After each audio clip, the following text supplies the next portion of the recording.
منطقه بونگردی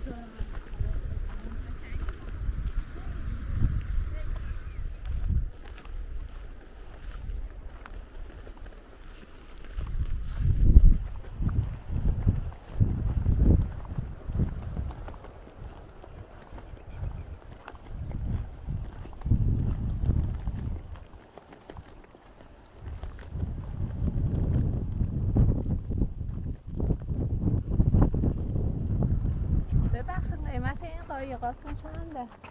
قیمت قایقا بستگی داره به مسیرش. مسیر اولمون تنگه کافریه. هزینه هر قایق 500 تومنه. خب مسیرهای دیگه هم داریم. مسیر دیگه داریم تنگه برنجان، هزینه قایق 1 تومنه. تنگه نور بری جای قشنگتری آبشار هم داره، 1200 و جای دورتر. اولش کجاش قشنگتره؟ اولش تنگه کافریه. یعنی همین توی این چقدر میرن جلو؟ تنگه کافری میره 3 کیلومتره. 3 کیلومتر و نیم تا پشت تنگه. از اینجا اینجا سوار میشه. 3 کیلومتر یعنی چند دقیقه؟ 3.5 کیلومتره. حدوداً یه ربع زمان میبره.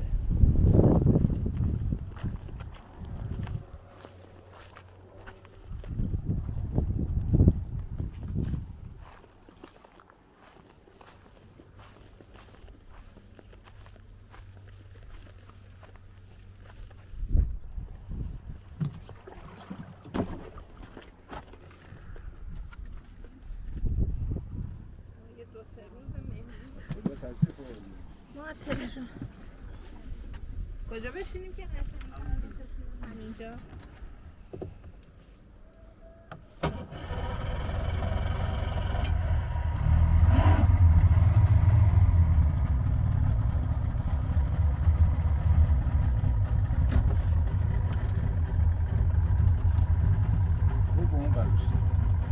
اینجا بشین رو بود.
قبرشه ها. نکن اینو که تراش زدن ها پایین این داخل سراغه ها. اینه که تراش زدن این قبرش بوده. شهداد داره.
مسیر اولتون هنگ کافری همین.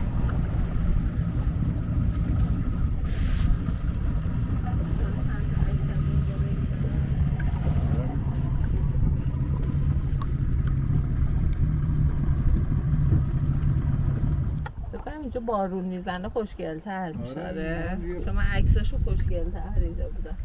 الان دیگه اول سه دیگه اینجا خوش شده دیگه. کیه فصلش سال دیگه بخوایم بیای؟ ایام عید. اصلا ایام عید ما اما بالا بهرام چوبی 20,000 نفر چقدر اومده اینجا. قشنگ بود. 20,000 کیه؟ اصلا مردم دیگه بر می‌گشتن بلید اصلا نمی‌تونه قایق جواگون آره، 60 تا قایق بودن جواب نمی. ولی منطقهش ایام عید اگر بیای خیلی قشنگه. پارسال خیلی خوب. پارسال هر جایی الان این فصل نگاه این کو میگه همش گل بود. امسال بارندگی دیر بارید بارون انداخت الان به دردش الان آره دیگه مورد دیگه زنده میشه. نه دیگه نه دیگه. خودت الان مثل بدره ای؟ من شما مثل دیشب بدره. تو بدره خوابیدیم، خیلی خوب، آدمای خیلی خوبی بودن. چی؟ اینجا آدماش خیلی خوب اینجا اصلا بودن، در ماشین رو باز بذار.